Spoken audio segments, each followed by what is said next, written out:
زیرک سیاستدان چودھری شجاعت کی کمال مہربانی اور سیاسی فکر سے کامیابی کے زینے چڑھنے والے چودھری پرویز الہی نے بیٹے کے مشورے اور اقتدار کی ہوس میں عمران ڈو ہو کر ایسی سیاسی چال چلی جس کے بعد ان کا سیاسی مستقبل تاریخی نظر آتا ہے۔ چودھری پرویز الہی نے اپنے اس فیصلے سے چودھری ظہور الہی کی میراث پر بھی گہری چوٹ لگائی ہے۔ چودھری پرویز الہی کی تحریک انصاف میں شمولیت سے جہاں مسلم لیگ قاف کے ٹوٹنے کے خدشات پیدا ہو گئے ہیں، وہیں چودھری خاندان میں بھی تفریق واضح نظر آ رہی ہے۔ حالانکہ چودھری برادران کی سیاست کا سب سے مضبوط پہلو ان کی خاندانی اقدار ہی تھی، جن کو چھوڑ کر چودھری پرویز الہی اپنے پاؤں پر خود کلہاڑی مار چکے ہیں۔ ہمارے ملک کی سیاست میں کوئی اس بات سے واقف نہ تھا کہ 1957 میں ڈسٹرکٹ بورڈ گجرات میں بلا مقابلہ منتخب ہونے والا ایک رکن پاکستان کی قومی سیاست پر گہرے نقوش چھوڑے گا اور اس کا خاندان ملک پر حکمرانی بھی کرے گا۔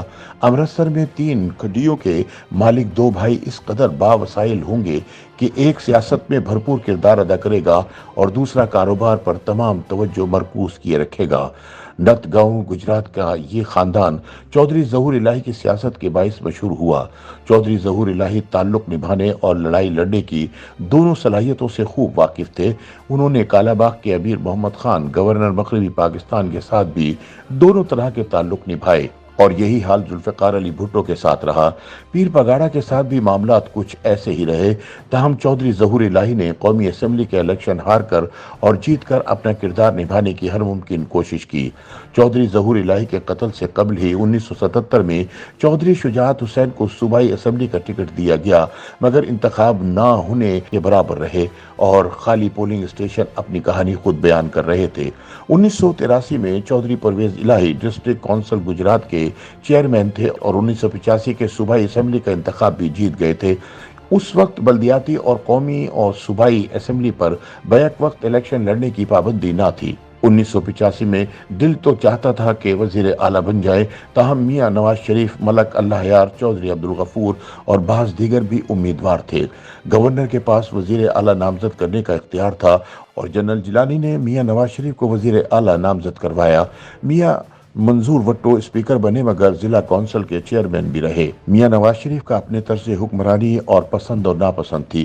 وہ پیر پگاڑا اور محمد خان جنیجو کی مسلم لیگ کا رکن بننے سے انکاری تھے، مگر سیاست کے تقاضے کچھ اور بھی ہوتے ہیں۔ 1986 میں پرویز الہی نے وزیر اعلیٰ کے خلاف زبان کھولی اور پنجاب میں حکمران جماعت کے اندر واضح گروپ بندی ہو گئی۔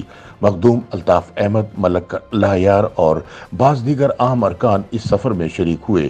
پیر پگاڑا اور جنرل ضیاء الحق کی آشیرواد میاں نواز شریف کی بجائے پرویز الہی کی طرف تھی، تاہم وزیر اعظم محمد خان جنیجو کا اپنے قریبی ارکان کو کہنا تھا کہ جمہوریت کی کچی دیوار سے اینٹ نکالنا اس کو گرانے کے برابر ہے، اس لیے وہ کسی صورت نواز شریف کو ہٹانے نہیں دیں گے۔ چودھری شجاعت حسین بیرون ملک سے واپس آئے تو انہوں نے اس آگ کو ٹھنڈا کیا، یوں معاملات میں پھر سدھار آنا شروع ہوا۔ بعد ازاں معاملات طے پائے اور محمد نواز شریف کو دورہ گجرات کی دعوت دی گئی۔ ان کی گاڑی کو چلنے نہ دیا گیا بلکہ انہیں کاندھوں پر اٹھا کر سفر طے کروایا گیا۔ جب شہباز شریف پہلی بار وزیر اعلیٰ بنے تو بقول پرویز الہی ان کے ساتھ وعدہ کیا گیا تھا کہ انہیں وزیر اعلیٰ بنایا جائے گا، مگر ایسا نہ ہو سکا اور وہ اسپیکر بنائے گئے۔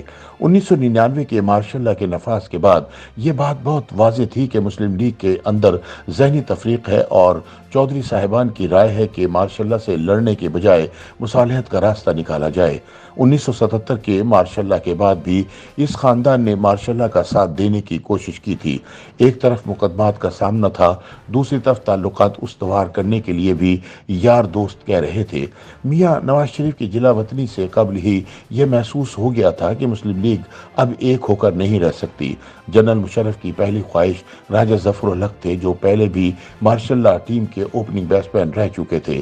دوسری ترجیح میاں محمد اظہر اور تیسری سید فخر امام تھے۔ میاں اظہر کے لیے یہ سب کام کرنا آسان نہ تھا اور نہ ہی وہ اس میں پورے اتر سکے، اس لیے چودھری صاحبان کو ان کے ساتھ منسلک کر کے کافی با اختیار بنا دیا گیا۔